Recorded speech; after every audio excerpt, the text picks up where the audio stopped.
유럽의 동쪽 고대 문명이 있었다고 알려진 곳에서 놀라운 사실이 드러났습니다. 한국에서만 볼 수 있던 태극무늬가 모습을 보인 것이죠. 서양학자들은 이제까지 알려지지 않았던 유럽의 고대 문명에서 한국의 태극무늬가 나타나자 경악을 금치 못했다고 합니다. 우연치 않은 발견으로 세상에 주목을 얻게 된 고대 문명. 이 고대 문명 속 놀라운 한국의 역사에 대해 설명드리겠습니다.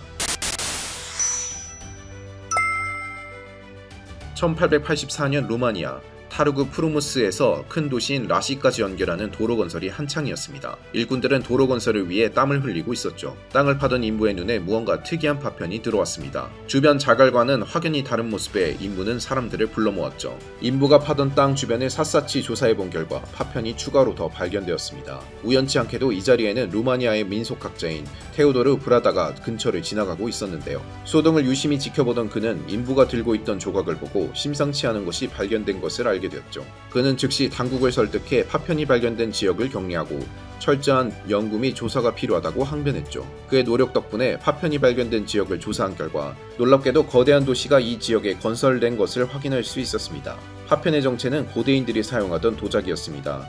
정교하면서 독특한 문양, 그리고 많은 수의 양이 그 지역에 묻혀있는 것을 알게 되면서 이 지역은 학계에서 뜨거운 관심을 받게 되었습니다. 파편이 발견된 지역은 루마니아의 쿠쿠테니 지역, 현재 쿠쿠테니 트리필리아 문명으로 이름 붙여진 신석기 시대의 고대 문명의 대표적인 장소입니다. 이 장소의 발견에 많은 학자들이 전율했는데요. 그동안 유럽 문명의 주류는 그리스 로마를 중심으로 한 남유럽 계열의 국가들이었습니다. 문명의 시작은 그리스 로마였고 여기서 다른 문명들이 파생된 것이 일반적이었죠. 그런데 그리스 로마 문명보다 훨씬 이전에 많은 사람들이 군집해 있던 거대 도시가 발견되면서 고대 유럽에도 독자적인 문명 국가가 있었다는 것이 드러난 것이죠. 특히 많은 사람들의 눈길을 끈 것은 바로 도자기들이었습니다.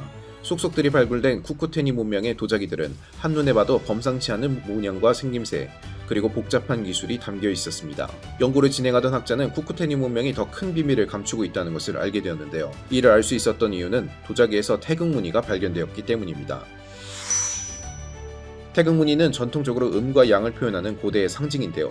이 상징을 가장 많이 활용하고 오래전부터 이용했던 민족이 바로 고조선인들, 고대 한국인들이었습니다. 그런데 머나먼 유럽, 그것도 루마니아와 우크라이나 근방의 고대 문명 유적에서 태극무늬의 흔적이 발견된 것인데요. 심지어 태극무늬와 이를 변형한 문양이 새겨진 도자기들이 다수 발견되면서 쿠쿠테니 문명과 한국의 연관성이 강하게 대두되었습니다. 쿠쿠테니 문명을 연구했던 독일의 고고학자 H. 슈미트는 이 문명의 범위와 역사가 생각했던 것보다 더 광범위하면서 훨씬 복잡한 수준까지 이르렀다고 설명했는데요. 또한 동북아시아에 있는 도자기와 매우 흡사한 형태를 띠고 있다는 사실을 지적했습니다. 처음 쿠쿠테니 문명의 도자기들을 분석했을 때 많은 서양학자들은 태극무늬를 생명의 순환, 에너지의 흐름을 표시하는 것이라고 말하며 쿠쿠테니 문명의 여신상에서도 비슷한 모습이 나온 점을 지적했죠. 대지모신이라 칭해지는 쿠쿠테니 여신상은 얼굴이 없고 몸통에 소용돌이 치는 문양이 온몸에 박혀있는 독특한 양식을 띠고 있습니다.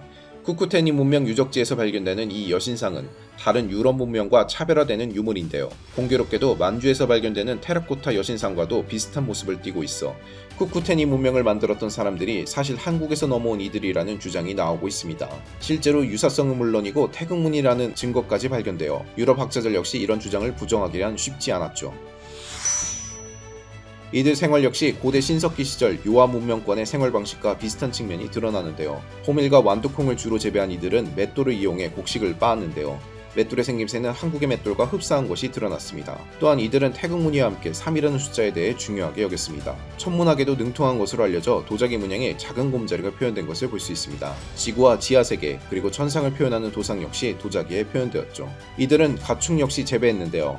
돼지와 개는 물론이고 양을 목축하는 등 농경과 목축에 대해서 높은 지식 수준을 가지고 있었습니다. 이들 도시는 강 가까이에 있었으며 방어하기 쉬운 고지대를 낀 곳에 대형 도시들이 있었죠. 우크라이나를 비롯한 루마니아 일대 지역이 이들 문명의 영향권으로 놀랍게도 이들 도시를 살펴보면 불에 타거나 망가진 흔적을 발견할 수 있습니다. 연구 결과 이들은 일정 주기마다 도시를 불태운 것으로 추정되는데요. 스스로 자신들이 살고 있는 도시를 불태운 것으로 드러났습니다. 그렇기에 쿠쿠테니 문명에 남은 유적이 많지 않았던 것인데요. 이들이 자신의 도시를 불을 태운 것에 대해 많은 학자들은 유목민족이었던 이들의 습성을 완전히 버리지 못한 것이라 짐작했죠. 정착하며 도시를 일구어도 유목민족의 피를 잊지 못한 것입니다. 다시 말해 이들 민족은 처음부터 유럽을 근방으로 살았던 원주민이 아니라 외부에서 이주한 이들이 터전을 잡고 문명을 일군 것으로 본래는 아시아에서 넘어온 이들이 기존 문명을 계승한 것으로 해석이 가능합니다. 그리고 그 원료에 한국이 있는 것이죠.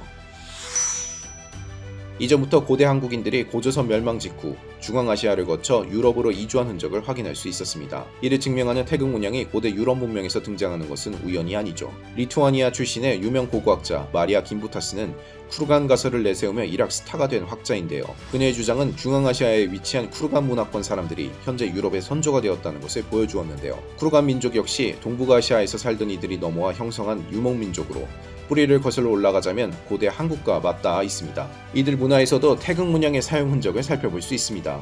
결국 고조선에서 멸망한 유민들이 중앙아시아로 넘어와 쿠르간 문화권을 형성하며 문명을 일구었고 이들 문화권에 살던 민족이 또 이동을 하면서 쿠쿠테니 문명을 만든 것입니다. 수천 년간 유목 생활을 하면서 이동했기에 쿠쿠테니인들 역시 이 관습을 저버리지 못한 것입니다. 고대 유럽에도 메소포타미아나 황하 문명과 필적하는 고대 문명이 있었다고 유럽 학자들이 주장하려고 연구한 결과 오히려 고대 한국인과의 연관성이 드러나면서 한국인들이 세운 고대 문명을 다시 주목하게 되는 계기가 된 셈이죠. 과거에서부터 지금까지 한국인들은 놀라운 고대 문명을 이룩하면서 주변 원시부족에게 문명을 전파하는 임무를 맡았는데요. 어디에서도 제 몫을 다하며 놀라운 재능을 선보이는 한국인의 대단한 기술력과 생활력에 감탄하면서 우리 뇌리 속에서 잊힌 쿠쿠테니 문명의 역사를 꼭 기억하길 바라겠습니다.